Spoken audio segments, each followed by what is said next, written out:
Hello, everyone. This is Jessica Vasinski. I'm a child nutrition specialist on the school team at ODE, and I'll be walking you through our training today, Electing Community Eligibility Provision. We're going to try something a little bit different than many of our previous school team trainings, in that I'm going to be showing you my screen throughout the training and using demonstration data to walk through some of the steps that I'll lay out in our election instructions. So let's get started by first looking at some definitions. Before that, I'd like to let you know the webinar is not intended to be an introduction to CEP, but an explanation of the steps that ODE will require of sponsors who are choosing to elect CEP. If you're hoping for an explanation of CEP itself, we do have two recorded webinars, CEP 101 and 201, which are posted on the S&P training website. These webinars are from last year, but they still contain relevant information. So before we get started, I'll go ahead and define a few of the acronyms or terms that I'll be using throughout the presentation. The ISP, or Identified Student Percentage, is the number of students at a school who are certified through agency means, divided by the total enrollment of that school as of April 1st of the election year. The CEP free claiming percentage is the ISP multiplied by a national factor of 1.6. This factor was determined under the assumption that for every 10 agency certified students, there are 6 on average that are certified through application. Next, DC is direct certification or directly certified. In Oregon, a directly certified student is one that can be found on the ODE Direct Certification Match List. This list matches enrolled students in Oregon from ODE's files to students receiving SNAP benefits from the Department of Human Services files. Hopefully, your eligibility official has access to the website and can download your district matches. But if you're not sure, go ahead and talk to your child nutrition specialist about getting that access. The Benefit Issuance Document, or BID, is one item on this list that has many different names depending on your school or district. But for our intents and purposes, this is the document downloaded from your point of service software listing the students served and their eligibility determination, free, reduced, or paid. If you don't use a point of service software, that's okay. It may be an Excel document that you use to store the same information. The SSID is a secure student identifier that's provided to all enrolled students by the Department of Education. This ID follows a student through their school career in Oregon, and it will be an important piece of information to have when determining your ISP. Finally, I'll be talking about primary and secondary source documentation. To provide a quick definition of each, I'm going to move into a brief tour of the website. Hopefully you've all been to our new website and seen our new pages, but if not, we transitioned over to Oregon.gov in January and are under the ODE Student Services, Child Nutrition, and CEP listings. When you try to find the CEP website, make sure that you go to the School Nutrition Programs website, scroll down to the bottom, and you'll find CEP. So here is the website. You can see the look is definitely different than our previous web page. At the top, under the explanation of CEP, we do have a link to the trainings. This is where you'll find CEP 101 and 201 and where this webinar will be posted for future reference. Next, the CEP application has CEP agreement and CEP election spreadsheet. Both are required for those that are newly electing CEP. There are several different resources on this page that should be useful in determining if CEP is right for you, but I'm going to scroll to the bottom here because this is the area that we're going to focus on today, the area under the section CEP Worksheet. And this is where we're going to find our definition for primary versus secondary supporting documentation. So here's our primary versus secondary source documentation explanation. Primary source documentation is documentation that comes straight from the source and is unaltered in any way. The document lists several examples. Two of the biggest that we'll use today are the enrollment list downloaded from your student information system and the direct certification list downloaded directly from ODE DC Match Site. Secondary source documentation is documentation pulled from a source to which primary documentation has been entered, uploaded, or altered in some way. Some examples of this may include eligibility lists downloaded from your eligibility software, or maybe foster lists pulled from the student information system. In some instances, ODE requires primary source documentation, and in others, secondary source documentation is important. Something to keep in mind is that your information pulled from the eligibility system, whether it be Mealtime, NutriKids, or some other software, is not primary source documentation. This information is secondary source, so it is important to save a copy of your enrollment list and all your direct cert downloads before uploading them into your systems. While we all hope that these systems will be 100% accurate, there are instances where we have found errors, some small and some more significant. So having the primary source documentation is necessary to ensure we're using the most accurate information that we can. So let's move into our instructions. Under the CEP worksheet section of the web page, as I mentioned, there are 3 documents we'll be talking about today. The first document is our step-by-step instructions. It's entitled How to Prepare to Complete CEP Worksheet. The second and third relate to the ODE Match tool. This tool has been created to aid sponsors in matching their direct certification lists to their enrollment lists. The tool itself is a macros-enabled Excel document, so there are some quick instructions on how to download and enable the tool from Google Files, and you can find those here. If you've previously elected CEP and you're wondering about the changes in the information that ODE requests upon election, let me offer a quick explanation. Last year, USDA issued a memo requiring state agencies to validate all ISP and total enrollment information of electing sponsors. In addition, the agencies are required to receive and maintain all backup documentation. As USDA stated in its memo, the additional guidance was intended to avoid situations in which a state agency finds that an ISP is incorrect during an administrative review and has to assess fiscal action and retroactively adjust claims for reimbursement. With that explanation, let's go ahead and walk through these updated steps for electing CEP. First, we suggest that you gather all the necessary information needed to create your ISP and save it to a folder on your desktop or your shared drive. I'll be calling this folder your CEP election folder. You can save it on your desktop while you're working with it, but don't forget to save it to your shared drive or a common drive when you're done so that others can access it if needed. Of course, you'll know your population and the categories of students that will comprise your ISP better than anyone, so you may or may not need all of the backup documentation listed.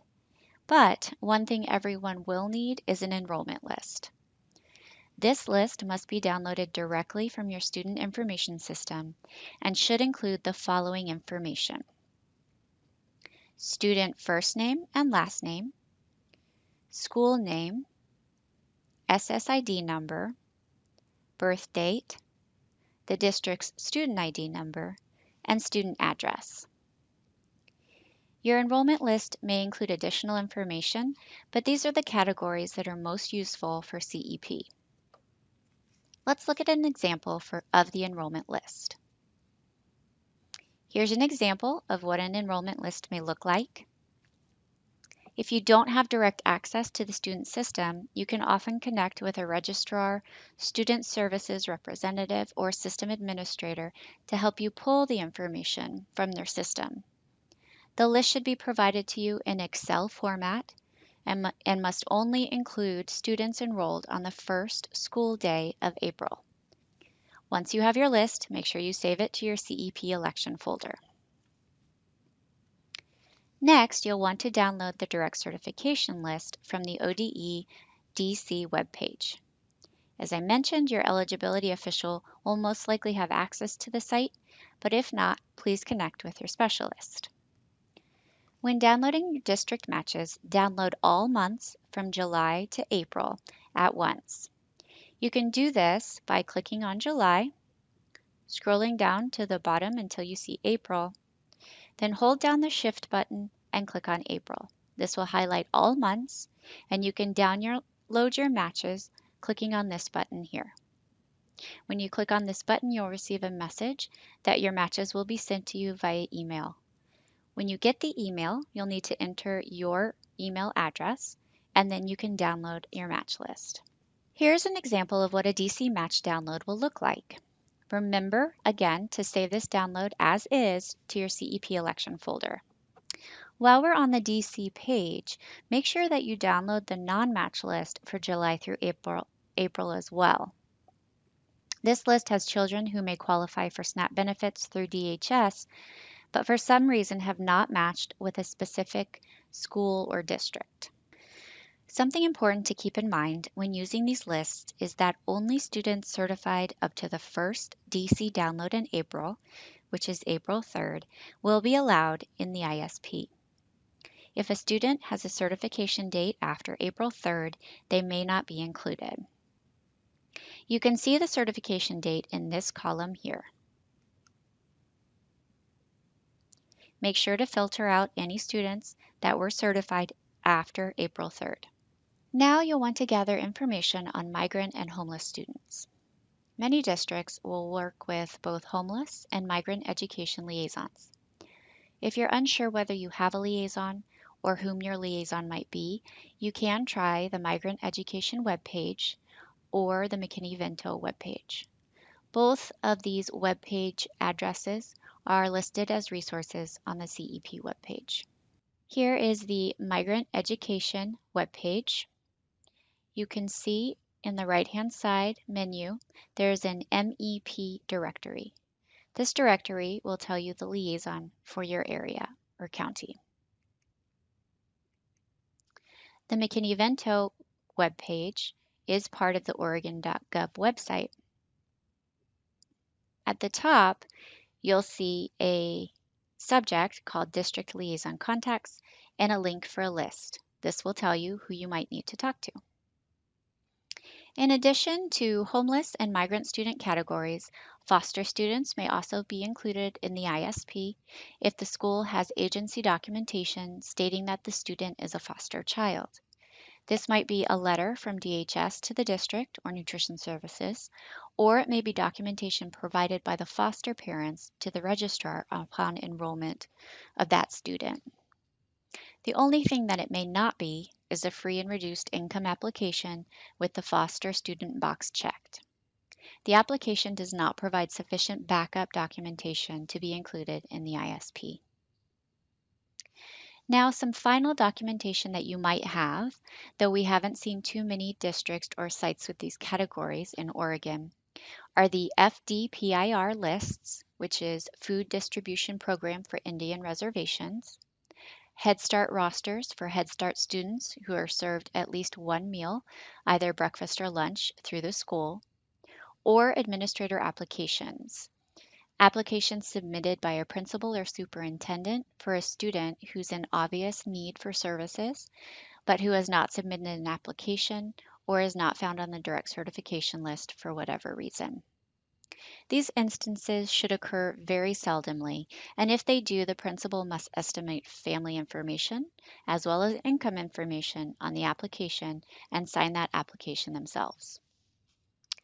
So now you have many of your source documents saved to your CEP election folder. The next document we want to talk about is the document that you will use as what I'm calling your working document, your benefit issuance document, or BID.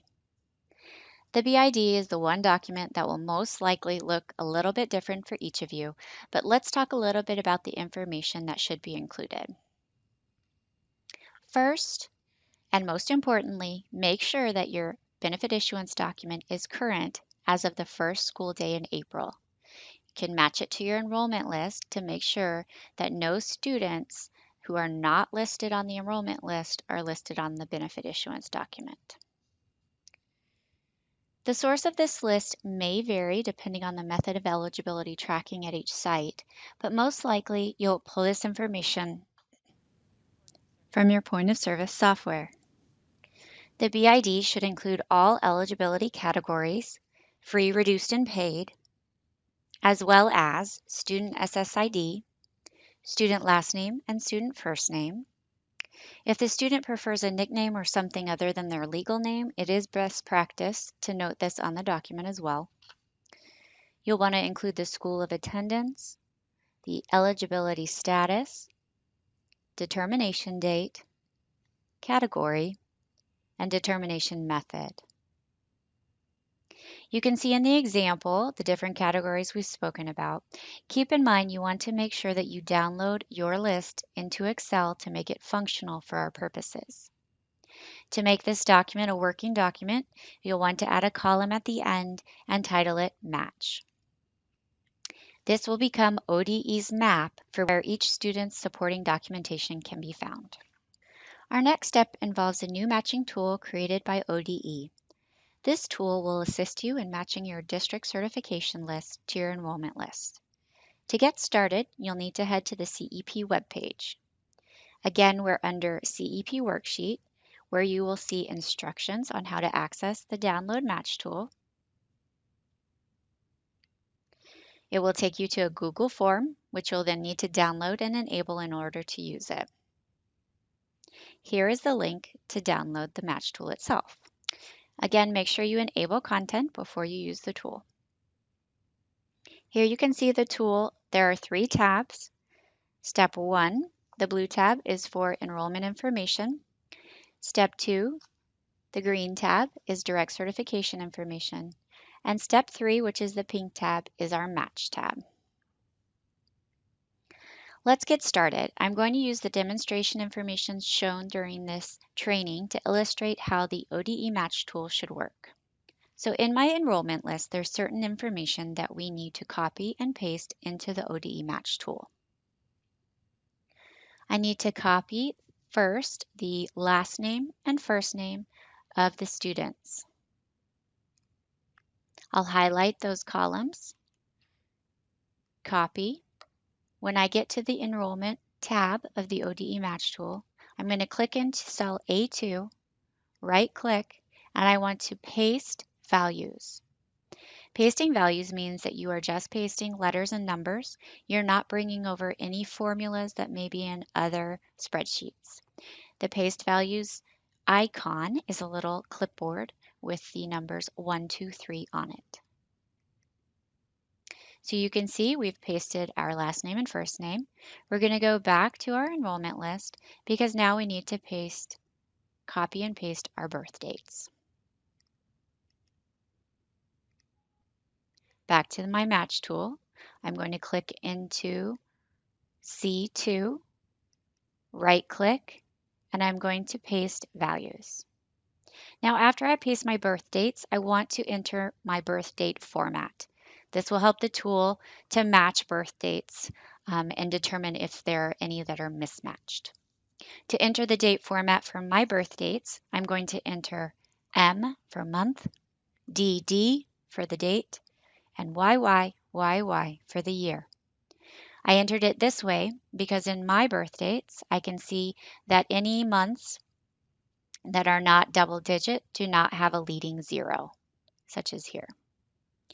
If, for instance, your month was 01/01/2000, then you would want to put MMDDYYYY.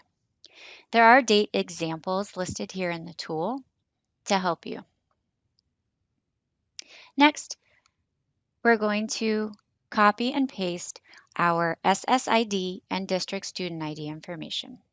In this enrollment list, the SSID column title is Check Digit Student ID. It may be different in your enrollment list, but an easy way to recognize the SSID is that it is 8 numbers long and usually starts with a 1. So I'm going to go ahead and copy both of those columns since they're right next to each other here. Back to my tool, click into the cell, and then right-click and paste values. The next tab is the Direct Certification Information tab. So we want to go to the Direct Certification list, which we've downloaded, and we're going to copy and paste all of this information. In order to quickly do that, I will let you in on a little shortcut that I learned. If you click into cell A2, make sure you scroll over all the way to the left-hand side and that you're in A2. You can hold down the Control and Shift button on your keyboard. Use your arrow buttons to highlight everything that you need to copy and paste. You may have to hit the arrow button a couple of times to make sure that you get to the end.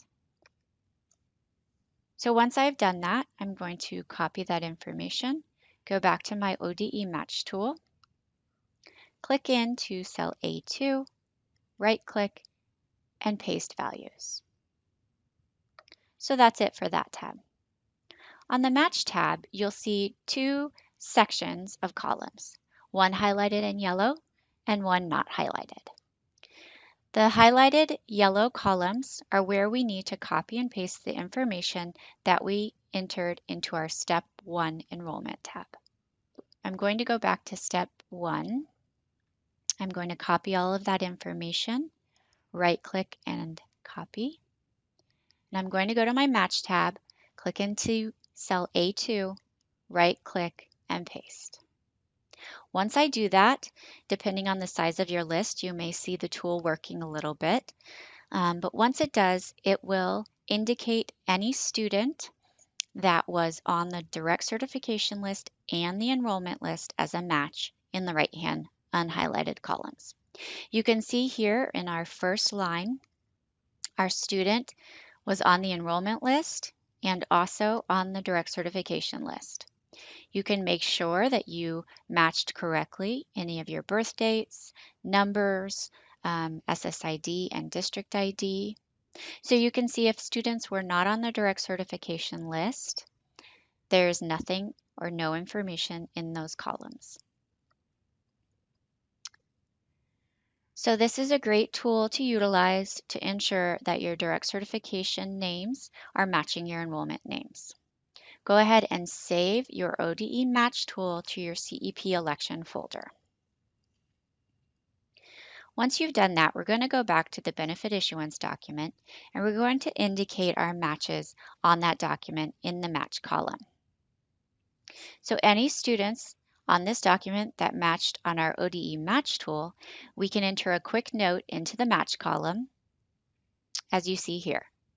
So for our first student, I'm going to put yes, it matched by putting the Y. And then I'm going to tell ODE where that backup documentation is. So I'm going to say DC because that is the DC list and the ODE match tool. If you have a student on your benefit issuance document that you believe is directly certified but did not match through the ODE match tool, it may be a discrepancy in the information on the DC list or the enrollment list. Even if you didn't match in the tool, you can still manually search the DC list for that student. Next, let's say you have students on your list that you've extended direct certification to. Their sibling was found on the direct certification list and you know that they're from the same family, so you extended the same benefits to them. Often when our specialists come to your district for an administrative review, they'll sit with you while you pull up your student information system and show them how those two students are related or that they live in the same household.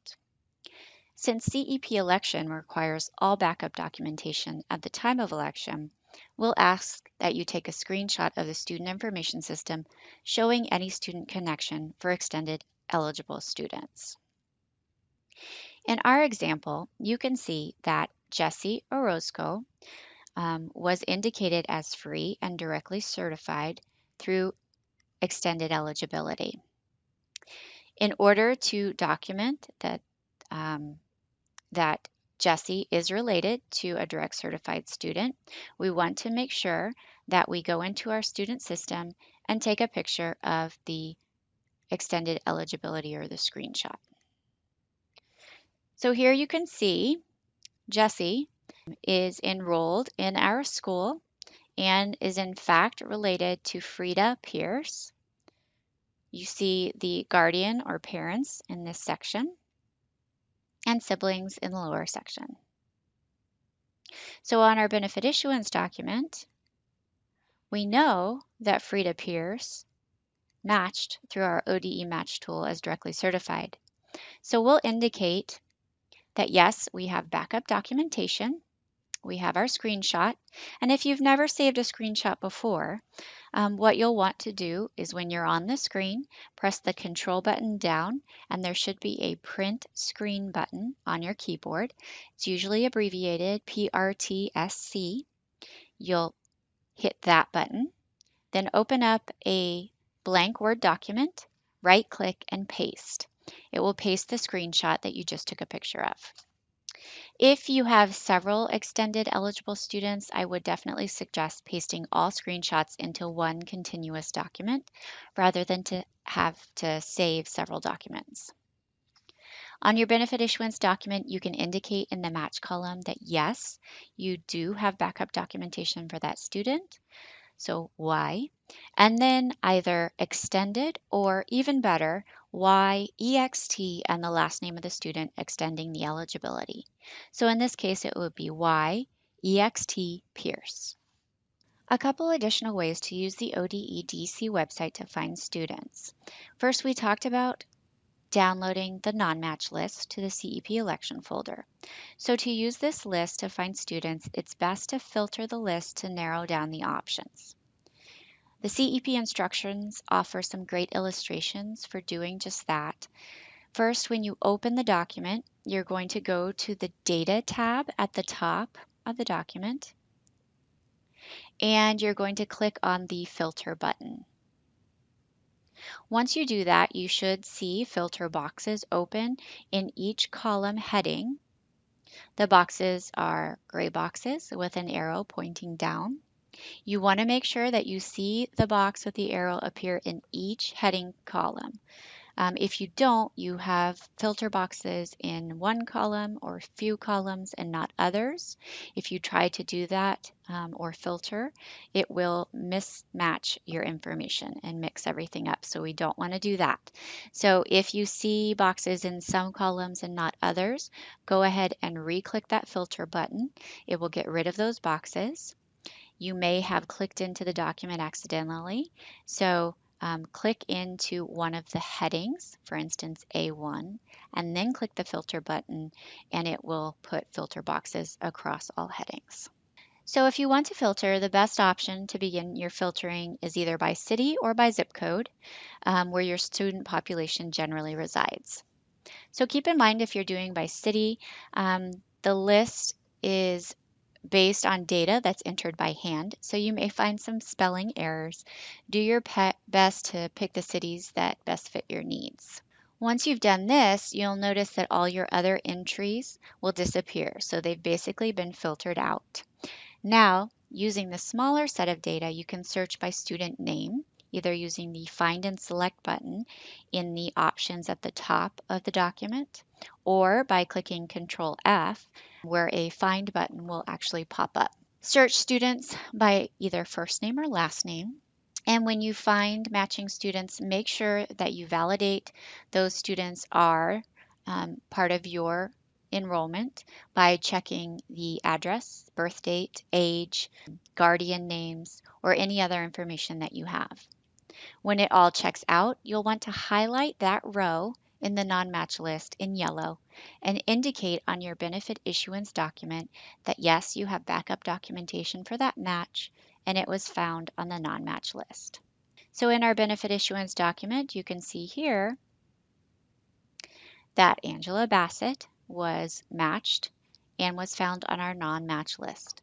So we've entered Y, non-match. The next option for finding students on the DC webpage is through the student search function. Instead of clicking on View and Download Matches when you're in the DC system, you'll click on Student Search. You can search by name and birth date or by SSID. Make sure that you check the box that says Search Entire State on the right-hand side. If there are any matches to your search, you will see them listed below the search box. And again, you will want to verify address, parent name, etc. to make sure it's the student you're searching for. The nice thing about these matches, though, is you can click on the PDF icon to the left, and it will provide a full document of the student information, which you can then save to your CEP election folder. Last but certainly not least, you'll want to make sure that you have all the backup documentation that you need for the remaining categories. Check your emails and your lists, Head Start rosters, and any administrator applications. When you verify that a student is one or the other, make sure that you indicate on your benefit issuance document that you found a match, you have backup documentation, and list where you found it. So for instance, if you found it on a liaison list, you can put that yes, this student was found on the homeless list, and we have backup documentation. Why and list. Easy as that. Once you've matched all students that you can, it's time to determine your ISP and complete your CEP election worksheet. Using your benefit issuance document, you can again apply filters as we did with the non-match list to determine the total number of each category. Here you can see we have the data filters at the top of the columns, and if you filter by eligibility category, you can see those that you validated and those that you didn't. So if I click on directly certified students, it'll filter my list, and I can see that I validated and have backup documentation for these at the top, but at the bottom, I have not validated these or do not have information. To get rid of those that you were not able to validate, go ahead and click on the filter box on the match column and take out anything that is blank. It will filter again, and you'll see that the only names listed are the ones that we have validated as directly certified. To easily count the number of directly certified students, you can again use my little trick, pressing the Control button and Shift button down, holding those down, and then pressing the down arrow on your keyboard. This will highlight all of the information. And at the bottom right-hand corner of your screen, you'll see a count. So here you can see we have 35 directly certified students. Do that for all of your categories and your matching methods. And then you're going to complete your CEP election spreadsheet. Here is the CEP election spreadsheet. Please note there's a tab for individual schools, groups, or district-wide elections. The CEP 201 training discusses grouping of schools if you're interested in that option. Since we're working with only one site for our example, let's look at that tab. Here you will see several categories for eligibility. We've got our direct certification category, which will include students found on the DC list, extended DC students, non-match, and student search students. Next, you'll see our other categories: migrant, homeless, foster, FDPIR, Head Start or Even Start, SNAP letter, which are letters from DHS, and administrator applications. Since our numbers ended up being 35 for our direct certification, we'll go ahead and put that into the direct certification column. We also had 2 migrant and 4 homeless. We did not have any other students in the other categories, so we won't put anything in those. We also know that our total enrollment for the school is 81, so you can see by entering our information that we do qualify for CEP with an ISP of 50.62%. Keep in mind that the lowest qualifying ISP is 40%. When we multiply our ISP by 1.6, we see that the school will receive a free claiming percentage of 80.99%, with the remaining percentage being reimbursed at the paid rate. Once you've determined your ISP for all your sites, groups, or for your entire district, save the election spreadsheet to your CEP Election folder. The final step before sending in your election and your backup documentation is to have your superintendent or administrator sign the CEP participation agreement and scan and save this to your folder. You can find that participation agreement under CEP application. Now you have all you need to submit. Since the information contains confidential data, you'll need to send it through the secure file transfer. In order to send such a large amount of information through secure file transfer, you will need to compress or zip the CEP election folder. The CEP instructions can guide you through zipping the file and sending it through secure file transfer.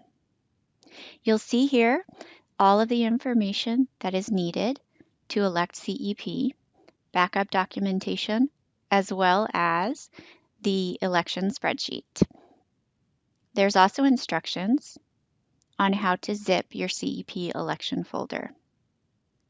Basically, you'll hover over the folder, select it and right-click, then go to Send to and select Compressed or Zipped folder.